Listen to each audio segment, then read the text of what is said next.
할렐루야. 7월 13일 화요일입니다. 출애굽기 38장 21절부터 끝절 31절까지 말씀을 통해 은혜 나누도록 하겠습니다. 성막 곧 증거막을 위하여 레위 사람이 쓴 재료의 물목은 제사장 아론의 아들 이다말이 모세의 명령대로 계산하였으며 유다지파 훌의 손자요 우리의 아들인 부살렐은 여호와께서 모세에게 명령하신 모든 것을 만들었고 단지파 아히사막의 아들 오홀리압이 그와 함께 하였으니 오홀리압은 재능이 있어서 조각하며 또 청색, 자색, 홍색 실과 가는 배실로 수 놓은 자였더라. 성소 건축 비용으로 들인 금은 성소의 세겔로 29달란트와 730세겔이며 개수된 회중이 들인 은은 성소의 세겔로 100달란트와 1775세겔이니 개수된 자가 20세 이상으로 60만 3550명인 즉 성소의 세겔로 각 사람에게 은 한 배가 곧 반세겔씩이라. 은 100달란트로 성소의 받침과 휘장문에 기둥 받침을 모두 100개를 부어 만들었으니 각 받침마다 한 달란트씩 모두 100달란트요 1775세겔로 기둥 갈고리를 만들고 기둥 머리를 싸고 기둥 가름대를 만들었으며 들인 놋은 70달란트와 2400세겔이라. 이것으로 회막문 기둥 받침과 놋 제단과 놋 그물과 제단의 모든 기구를 만들었으며 뜰 주위의 기둥 받침과 그 휘장문의 기둥 받침이며 성막의 모든 말뚝과 뜰 주위의 모든 말뚝을 만들었더라. 아멘. 네, 감사합니다.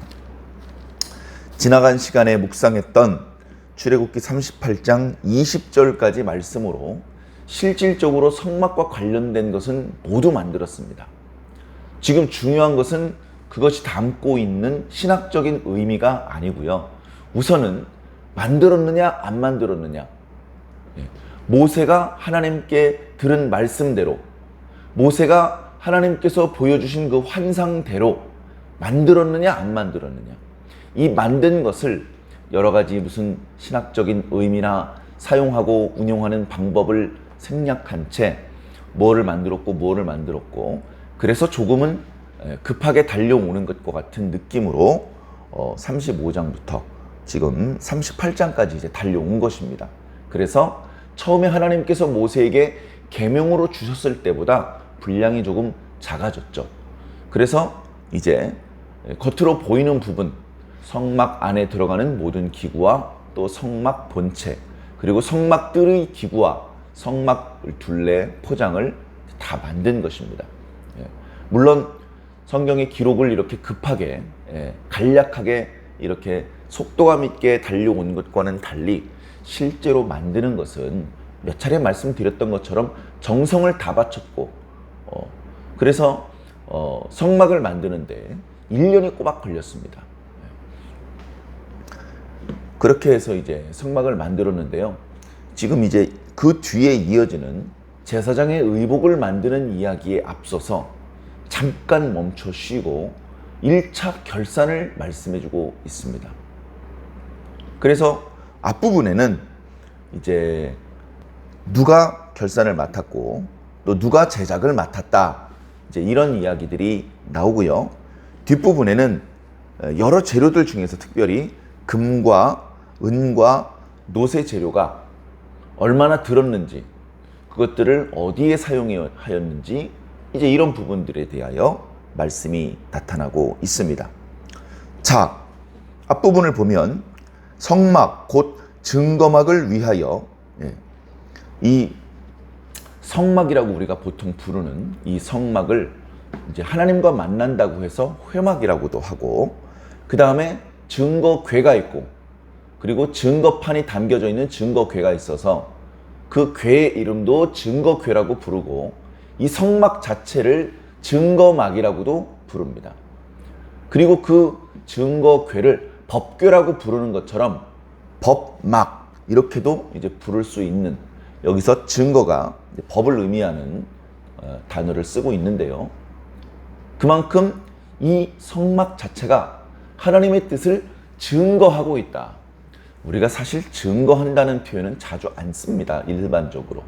무슨 범죄가 일어났을 때 수사기관에서 증거 자료, 어떤 사건이 일어났다는 것을 입증할 수 있는 그런 물건들, 그런 것들을 이제 이야기할 때 증거, 증거품, 증거 자료 이런 말을 씁니다. 사람의 경우는 증인 이런 표현을 쓰는데요.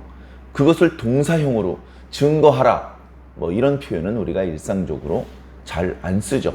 증거를 제시해 보아라 뭐 이런 식으로 쓰는데 성경은 적극적으로 증거하다라는 이것을 동사형으로 씁니다. 이것은 뭔가 알린다, 말한다, 보여준다. 이 말이 사실이라는 것을 증명해 준다. 이제 그런 의미들을 가지고 있습니다. 그냥 말한다는 것보다 더 강력한 의미가 있죠. 뭐 비유를 하자면 뭐 이런 겁니다. 거지들이 배가 고픕니다. 그런데 시절이 어려운 때라 동네에 거지들이 많습니다.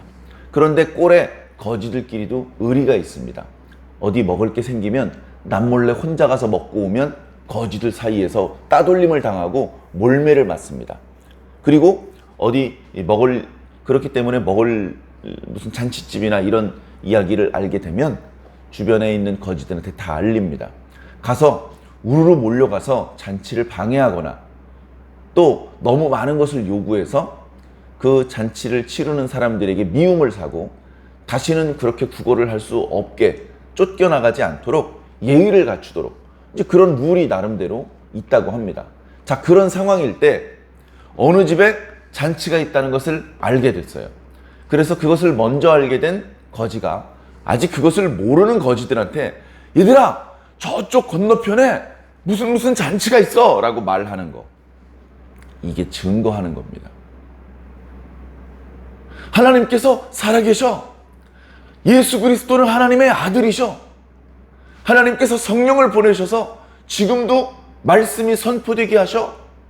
지금도 중단 없이 구원의 사역을 펼치고 계셔. 이렇게 말해주는 것이 바로 증거하는 것입니다. 우리 교회는 하나님의 뜻을 증거하는 곳이 되어야 합니다.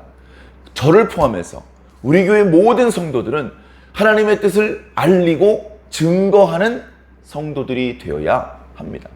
제가 비유로 조금 다른 표현으로 이런 말씀을 드렸죠. 우리 하나님의 표지판이 됩시다. 등대가 됩시다. 신호등이 됩시다.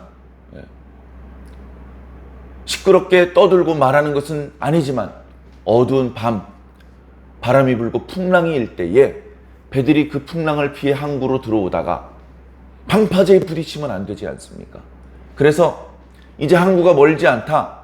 여기 주변에는 방파제가 많기 때문에 조심해야 된다 하면서 등대가 빛을 발하면 그 등대의 빛을 신호로 거의 다 왔구나. 그런데 지금부터 조심해야 되겠구나 라는 것을 배를 운행하는 사람들이 알고 안전하게 항구로 들어올 수 있도록 도와주는 바로 그 등대.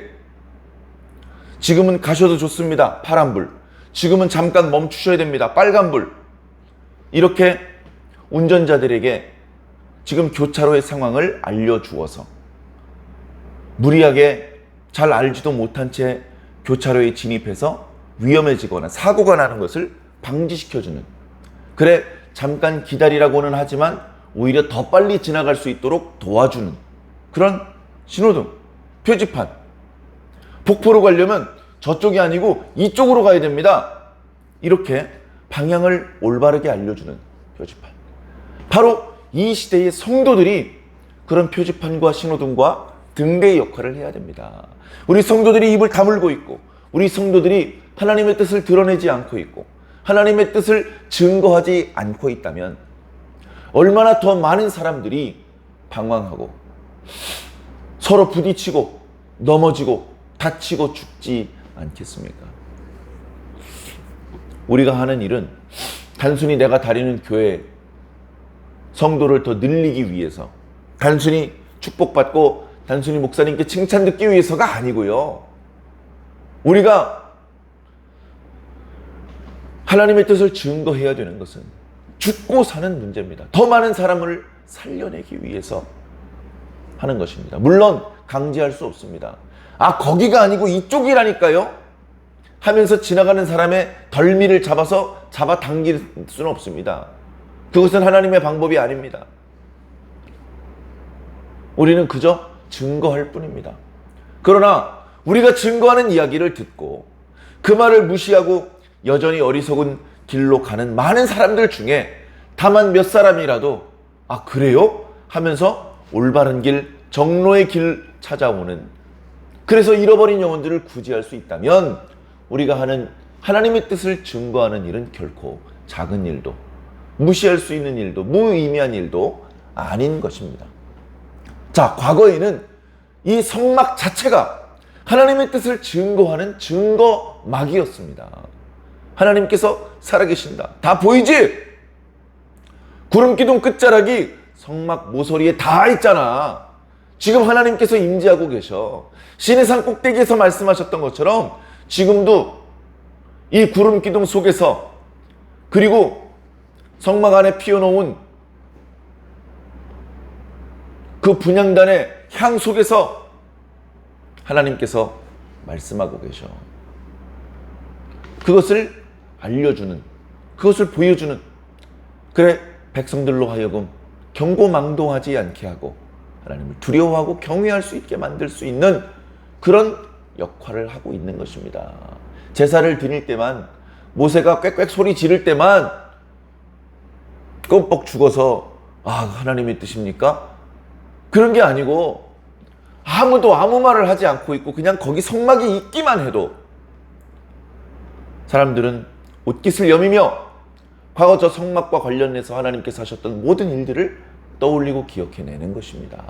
성막이 건축되기 전에 사울 시대에, 다윗 시대에 멀찍이서 그 성막을 보면서 출애굽기 말씀, 레위기 말씀을 떠올려 보지 않았겠습니까?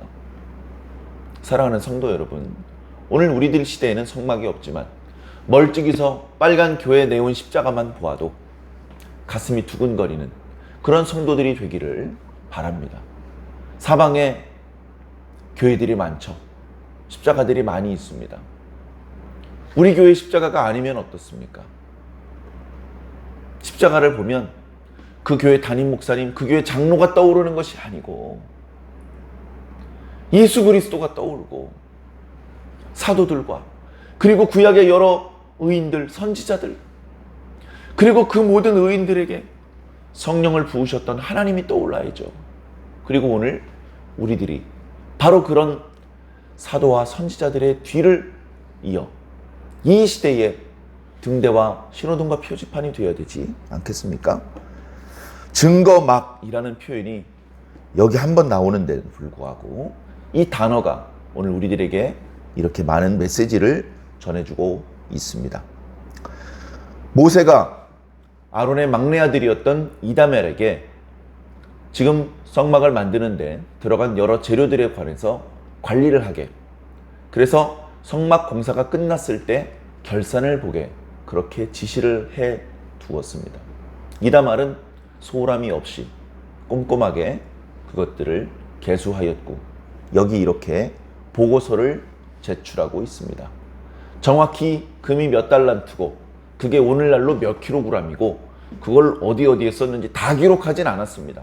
그러나 우리가 성막을 건축하라고 하는 규례와 실제로 만드는 이런 말씀들을 통해서 어느 부분은 금으로 만들고 어느 부분은 은으로, 어느 부분은 노수로 만들었다는 것을 알고 있습니다.